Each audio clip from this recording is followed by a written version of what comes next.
শৰ্মা ডাঙৰীয়াৰ বিশেষ তৎপৰতাত বিহুৰ দৰেই এইবাৰ ঝুমুৰ নৃত্য প্ৰদৰ্শন হ'ব অহা 24 তাৰিখে দেশৰ মাননীয় প্ৰধানমন্ত্ৰীৰ সন্মুখত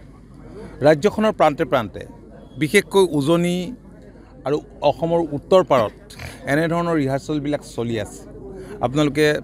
সকলোৱে দেখিছে যে ইয়াত প্ৰায় 500 গৰাকী তেনে ধৰণৰ মানে ঝুমুৰত অংশ ল'বলৈ আশা কৰা 500 গৰাকী ৰিহাৰ্চেল ইয়াত কৰিছিল তাৰ ভিতৰতে 104 গৰাকী ছোৱালী নৃত্যৰ বাবে আৰু মাদল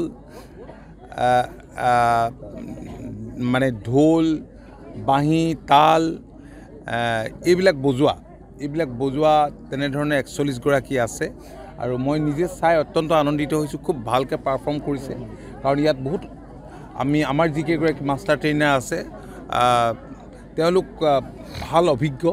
নুনু সিং কৰ্মকাৰৰ দৰে অনাতাঁৰ শিল্পীও আছে ভাল শিল্পী আছে বহুতখিনি আছে ইয়াত তেনেকুৱা গতিকে ভাল ধৰণে প্ৰেক্টিছ হৈছে ইয়াত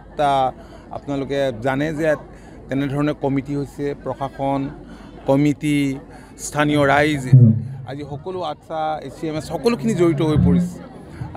খুব ভাল হৈছে ভাল লাগিছে মই সকলোকে শুভেচ্ছা জনাইছোঁ আৰু তেওঁলোকক উৎসাহিত কৰিবলৈকে আজি অনুশীলন কৰি থকা অৱস্থাত তেওঁলোকৰ মাজত মই উপস্থিত হৈছোঁ আৰু মোৰ ক'বলগীয়া দুআষাৰ মই কৈছোঁ দেখি পেলাই